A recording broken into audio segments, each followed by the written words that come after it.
Hello and welcome to Sovereign RPG. I am Sovereign, and today I've just been searching around the internet looking at a few things and found an interview from after the actual dev live stream. So I will leave the link to this interview in the description. It's done by a Cameron Bald and it was done 2 days ago on the PocketGamer.com. So there's some nice points in here. There's some points that I was a little bit like meh, like I've been defending and arguing with people about certain aspects of the game because that's what I've been told that we're going to be in and what weren't going to be in, and then there's contradictory information on one side and then there's other information on the other side, and it's been a bit of a clusterfuck recently, but everything's starting to sort of come together. I'm asking the right questions to the right people. The actual post is actually really good, so make sure you do check it out and do read it in full. It's got some decent stuff in here. So after the in-depth live stream, Cameron spoke to CCP's CEO Hilmar Pettersson and Bing Zi, as well as NetEase's Wei Su and Shisheng Zhu. Sorry if I absolutely butchered that name. I am a lowly Westerner. To discuss the upcoming launch and how the team approached this mammoth undertaking. I mean, there are some fantastical quotes in here. A practically infinite universe. Like, if it has 8,000 solar systems, it's not infinite, practically or not.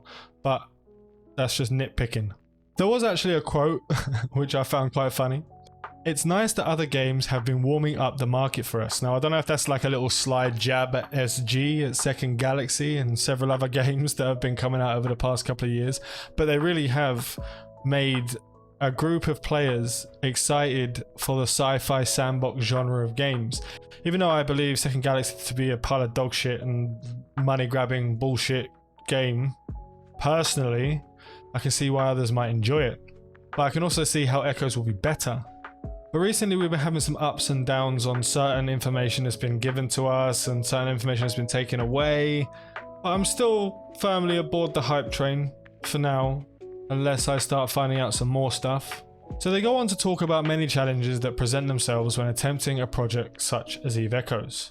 And Sue, who is Exile, for those that do not know, he broke it down into several key issues. The first was working to relay all of EVE Online's dense info and systems to players in a way that makes sense on a mobile platform. So they say this has been achieved by designing the mobile-friendly UI, which I've done a previous video on before, and control scheme, making everything from the menus to the ship battles feel right at home on touchscreen devices. They also go on to say the technical troubles didn't stop there, as the team also aimed to recapture the look and grand scale of Echo's big brother EVE Online, and is famous for its large-scale battles and huge universe. Two things that might at first appear incompatible with mobile, which I've been saying for a long time, but after playing the beta, it changed my mind a lot. A lot of things just fit for the mobile gaming universe, for a lot of us. But they work together, NetEase and CCP, to find solutions to the main technical challenges at hand. Pettersson goes on to say that EVE Online players were highly skeptical of Echoes at first, and it says that though everyone in his experience who have tried it has been impressed, or even blown away by what NetEase has accomplished. Now, I can tell you for a fact that every time I speak about Echoes on an EVE Online forum, I get blown to fucking smithereens.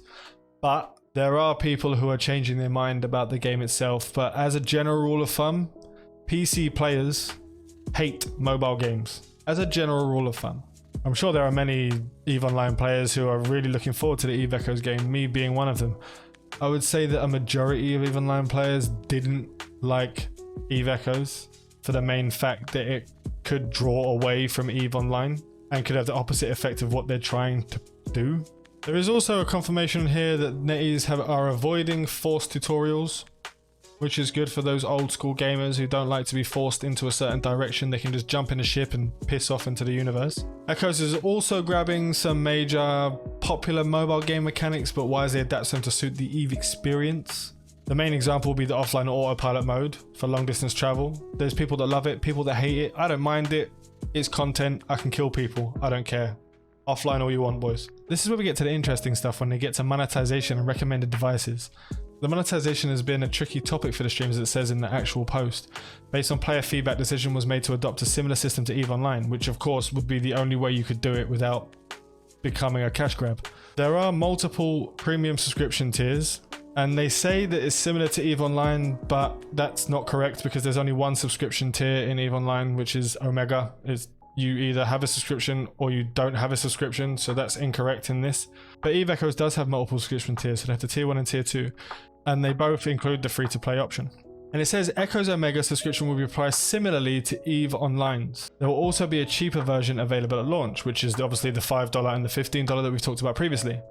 Beyond that, Echoes will offer in-app purchases. This is a little bit of a weird one because you could just have... I don't understand why they would put it out as in-app purchases when it would just be Plex bundles, unless there is actually some other things you can buy with the in-app purchases, mainly like multiple training licenses, etc., which aren't too bad. You can have skill injectors. Hopefully they're not actually like brought out of thin air. So I'd rather have it more EVE Online based, where it takes an extractor to make an injector, for example. We have some confirmation on what devices will be comfortable running the game and capable running the game. And they say that iPhone 6s and above should be more than sufficient, though the game will also support older devices such as the iPhone 5s. Support, but not capable, maybe. I'm not sure why they didn't add what Android can be used. It's kind of weird how they only do iPhones and iPhones are dropping in the amount sold and Androids are rising.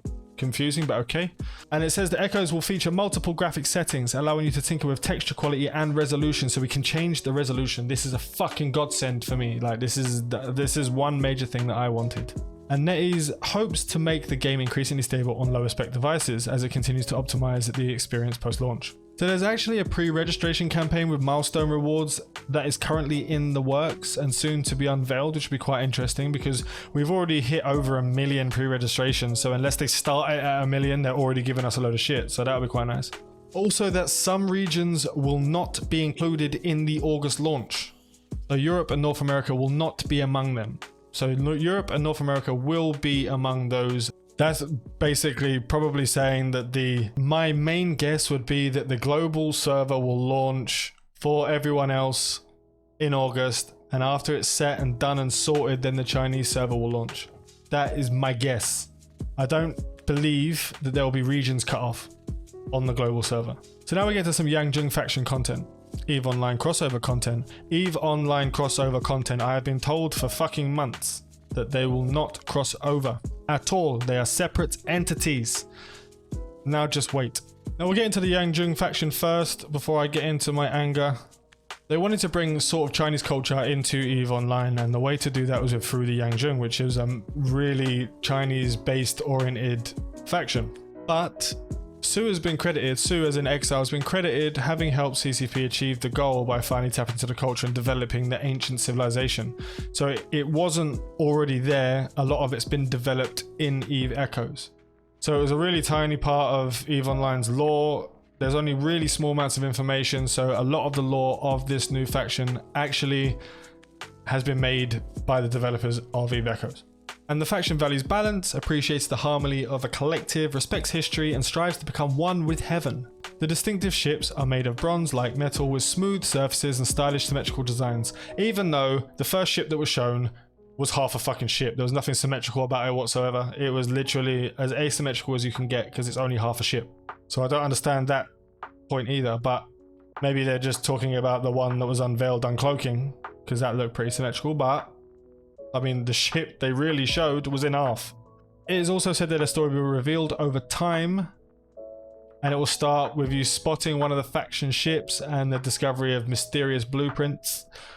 Don't know what they mean by that, but discovery maybe like we're just killing them and taking their shit. And then this is the main part of the whole post for me, is that I've been told plenty of times that EVE Online and EVE Echoes will not cross over. In the slightest, they are separate games, separate entities. I have argued with countless people in the Discord saying that this won't happen, and then we get something like this being said. Will Echoes ever offer crossover events or overlapping content with EVE Online? The narrative background here is connected to the theory of parallel universes, says Peterson. Just like how modern physics has this theory that you should be able to interact between the multiverses. I'm sure that we will find a way for all these multiple instances of EVE to interact with each other. So wait and see. What? They want EVE Online to interact with EVE Echoes. Now, worst case scenario, blobs coming to Echoes from EVE Online.